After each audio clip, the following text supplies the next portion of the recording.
Ladies and gentlemen, we've been using some of David Jewell's now legendary blog on Night Gallery to break down some of the episodes of Season 3, because if I was allowed to say what I really think without a second opinion, I wouldn't do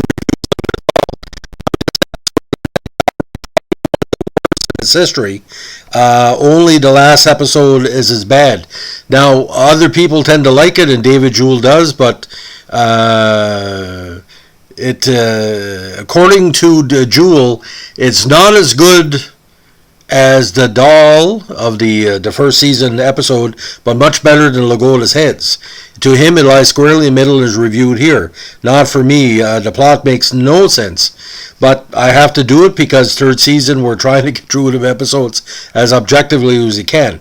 Now, the teleplay of the Doll of Death, Jewell gives it 3 stars out of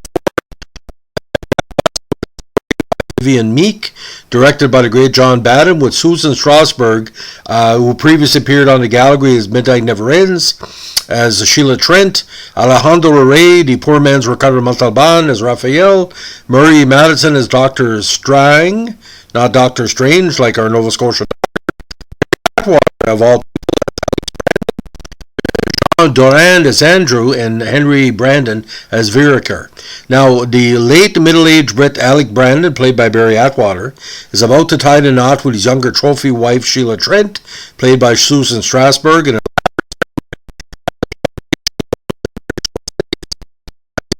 two guests are milling about before the nuptials are about to begin. In rides upon a horse the swarthy, mustachioed young man with a sexy Spanish accent, who literally sweeps his bride-to-be off her feet, played of course by Alejandro Rey. The man is Raphael,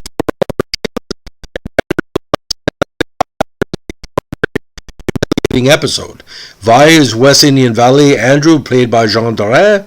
Brandon arranges to procure a doll from a local voodoo priest to exact his revenge upon Raphael. Doesn't want to use one of his workers to kill him. Ignorant of her ex-fiance's plans, Sheila takes up with Raphael on his boat, where he spends some romantic and suggestively carnal time on and below deck. Their bliss is violently interrupted when Raphael convulses in spasms of pain and then shows red marks on his back in the distinctive shape of hands. Sheila strongly suspects that it is the work of her ex.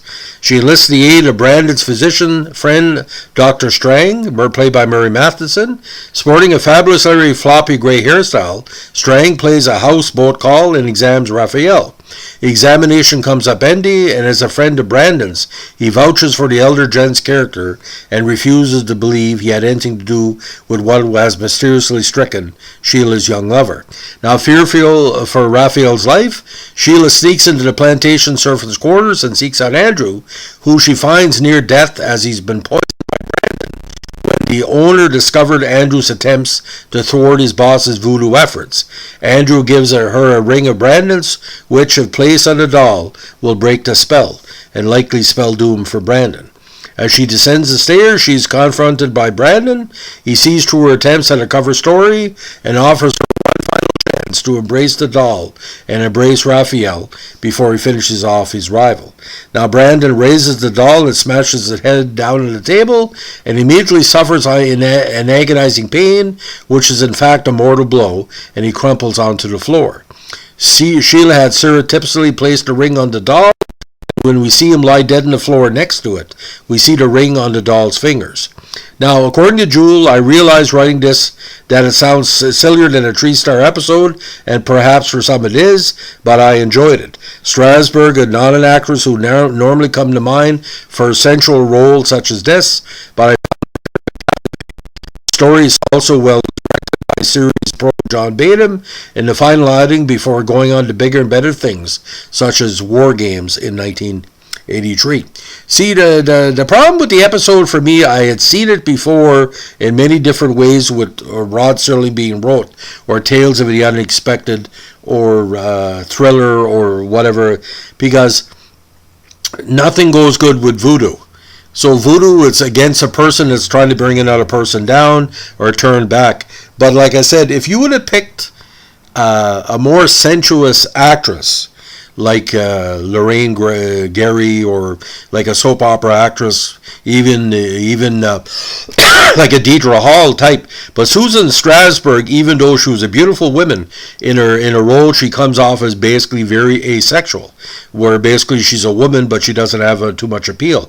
But Midnight Never Ends, where she plays a very intelligent character, it makes sense. But you needed Alejandro Rey, and that makes sense that a woman would give up her life for this man. He's a very handsome guy, just recently shown in repeats of Match Game on Game Network in Canada. Very underrated actor, and he's not really given much to do. Now, if you would give him more to do and brought in, I don't know, who could really work this of that era? Maybe like kind of a Sandy Duncan on feminine steroids could work. Like a nice looking blonde. Loretta Swit, that's what I was thinking. If Loretta Swit would have done the part, that would have worked, but she was under a heavy contract with MASH and CBS at the time. So for me, I give it 2 stars out of 4. Jewel gives it 3.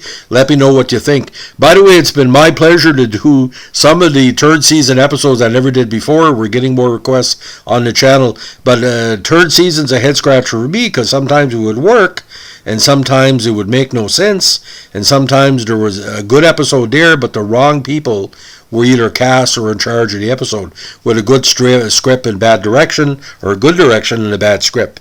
Yada, yada, yada. And of course, season 3 had some of the tropes. You had Joanna Pettit, you had Mickey Rooney, you had some of the key older stars. But like I said, Alejandro Rey in this, if you can seek out some of his episodic work, he was a very good actor, and like I said, handsome as the day is long. On Match Game, he was luminous, and but I always wondered how come Ricardo Montalban was never chosen to do a Twilight Zone episode or a Night Gallery episode. We all know how William Shatner disliked Ricardo Montalban, and of course Shatner did a few Twilight Zones. Maybe the curse of Montalban was there. But all I know, ladies and gentlemen, if you would have had a younger version of Ricardo Montalban, which is the old joke, bring me a younger version of Ricardo Montalban. That's what Alejandro Rey was. So he couldn't get Ricardo Montalban because he was too old. So they got Alejandro Rey. But Strasberg, maybe there are connections with with the method people, pretty weird. A lot of method actors in Night Gallery, Geraldine Page and, Richard Thomas especially. So, ladies and gentlemen, if you like what you're doing here, give us a like, comment, subscribe, or share. And don't forget, if this is the first time hearing about the Night Gallery, the pilot movie, 5 stars. First season, 4 stars. Second season, 3.5 stars. Third season, 2.5 to 3 stars. So you can see the quality going down. Thanks for listening. Bye.